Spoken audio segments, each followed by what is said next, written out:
Salut à tous, dans cette vidéo, on va voir trois utilisations essentielles d'une bitmap sur DaVinci Resolve Fusion. Alors le nœud bitmap, c'est un nœud qui est essentiel mais qui est très mal compris. Alors dans cette vidéo, comme je vous ai dit, on va voir trois manières d'utiliser et trois façons où il est indispensable. Et donc c'est parti. Alors bien évidemment, le bitmap, pour le trouver, il faut se rendre dans Fusion, donc boîte à outils, composition Fusion. Et maintenant, on se rend directement dans Fusion. Alors la première fonctionnalité essentielle du bitmap, selon moi, c'est ce qui va te permettre en fait de faire des transitions avec une certaine forme entre deux plans. Typiquement là, imaginons qu'on a deux plans, donc on va venir prendre un background, le mettre en rouge, un background, le mettre en vert. Voilà, et maintenant on vient connecter le background comme ça et mettre ça dans le vue vert. Là, vous voyez que notre background vert est au-dessus, c'est normal parce que le background vert ici, il a la flèche verte alors que l'autre a la flèche jaune. Et donc si on veut venir faire par exemple une transition en forme d'encre ou en forme de brush, l'erreur à ne pas faire, ce serait de venir prendre un overlay, donc de transition d'encre ou de brush. Donc typiquement, vous voyez, ça, c'est une transition d'encre. De venir prendre ça et de venir mettre ça dans un masque. Vous voyez que là, en fait,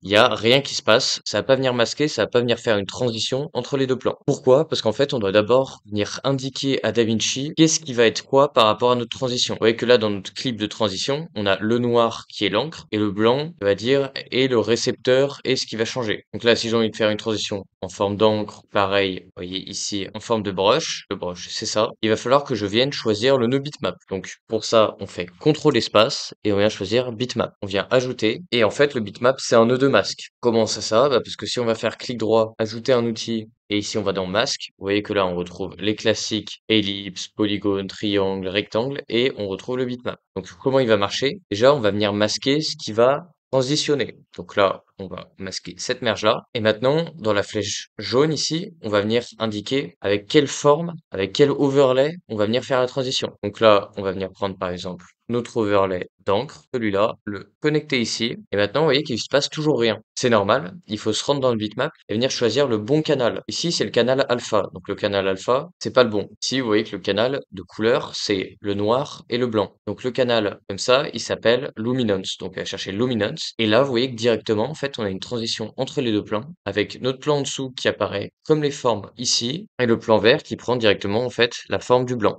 Et donc là, l'avantage de ça, c'est que si je viens enlever la transition d'encre et que je prends le brush, vous voyez que ça va venir faire la même chose. Et maintenant, ce qui est bien, c'est que si jamais je viens, par exemple, à la suite de ça, faire des modifications, typiquement, je mets un transform, en fait, je peux venir, vous voyez, augmenter la taille. Et comme ça va augmenter la taille de ma transition. Vous voyez là, si je rebaisse, ça a bien marché. Pareil, on peut venir jouer avec la vitesse et faire énormément de choses. D'ailleurs, si vous voulez avoir ces overlays-là, pour vous entraîner, ils se trouvent directement dans la catégorie gratuite de mon serveur Discord. Donc, vous voyez qu'ils sont tous les deux là. Et d'ailleurs, je vous rappelle qu'actuellement, on est en période de promotion pour les 2000 abonnés, les 1 an de la chaîne et les périodes de fête. Donc cet abonnement qui est d'habitude à 50 € par mois, il est à 35 € par mois. Celui-là qui est à 30, il est à 20 et celui-là qui est à 20, il est à 15. Quand vous prenez un abonnement pendant une période de promotion, vous gardez le même prix pour les mois suivants. Au serveur Discord, je donne plusieurs cours par semaine qui vous permettront de devenir autonome en montage vidéo et avoir mon niveau en moins de 3 mois. Il est donc dédié aux débutants mais comme aux avancés. Cet abonnement, vous pouvez l'annuler à n'importe quel moment. Et sinon, si vous n'êtes pas fan des abonnements, vous pouvez toujours aller sur ma page Ko-fi et acheter en individuel les masterclass. J'ai récemment créé des packs selon votre niveau avec 5 masterclass à l'intérieur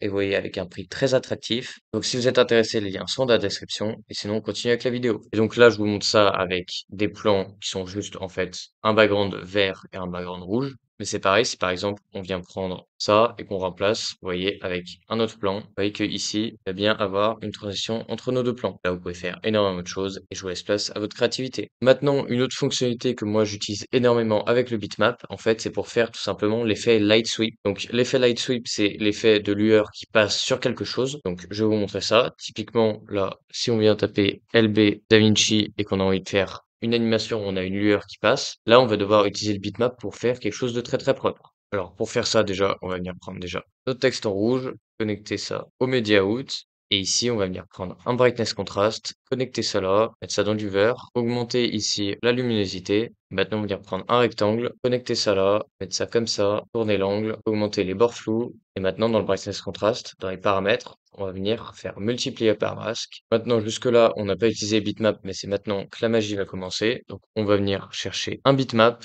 un deuxième bitmap. Là, on va faire en sorte que le bitmap 1 soit masqué par le bitmap 2. Et là, on va connecter ça comme ça, ça comme ça. Et maintenant, dans le bitmap 2, ici, dans Paint Mode, on va venir chercher produit. Ça dans du Viewer. Maintenant, on va aussi venir faire inverser ici. Et là, on va venir décaler ça. Et vous voyez que là, du coup, ça nous donnait des effets de lumière. Maintenant, une fois que ça c'est bon, on va venir chercher une merge, connecter ça à la flèche verte, connecter ça à la flèche jaune et connecter ça juste ici, mettre ça dans du Viewer. Et maintenant, vous voyez que quand on va venir déplacer le rectangle, du coup, on va avoir des effets de lumière très très stylés grâce au bitmap. Sans les bitmaps, donc si je viens les désactiver, vous voyez que là, on a quelque chose de vraiment pas très pro. Et juste avec nos bitmaps, on va avoir un résultat qui est vraiment beaucoup plus beau et un résultat qui est professionnel. Donc ça, c'était la deuxième utilité que j'ai du bitmap. La dernière, qui va vraiment être super utile aussi, c'est quand on fait des particules. J'ai fait déjà une vidéo sur les particules. Donc je vous rappelle juste, on vient chercher pi emitter, pi render.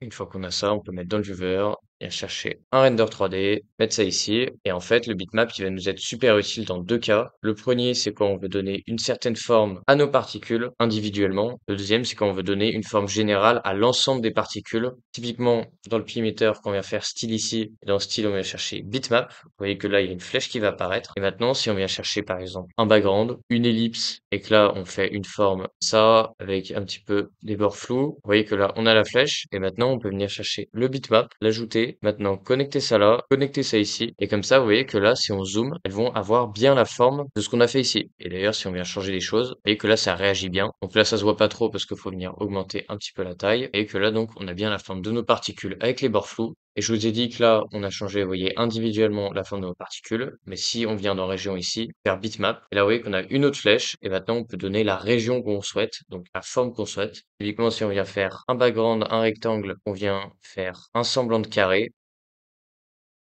On vient chercher le bitmap, on vient connecter ça ici, on vient connecter ça à la flèche là, et là vous voyez que c'est rangé maintenant en forme de rectangle. Donc vous pouvez jouer avec deux formes, la forme individuelle des particules et la forme de l'ensemble des particules, et tout ça grâce au bitmap. Donc vous voyez là, si je rechange la forme du rectangle, là ça va rechanger. Donc si vous aimez cette petite vidéo qui vous explique un peu plus les fonctionnalités et tout ce qu'on peut faire avec le bitmap, n'hésitez pas à liker et vous abonner. À bientôt!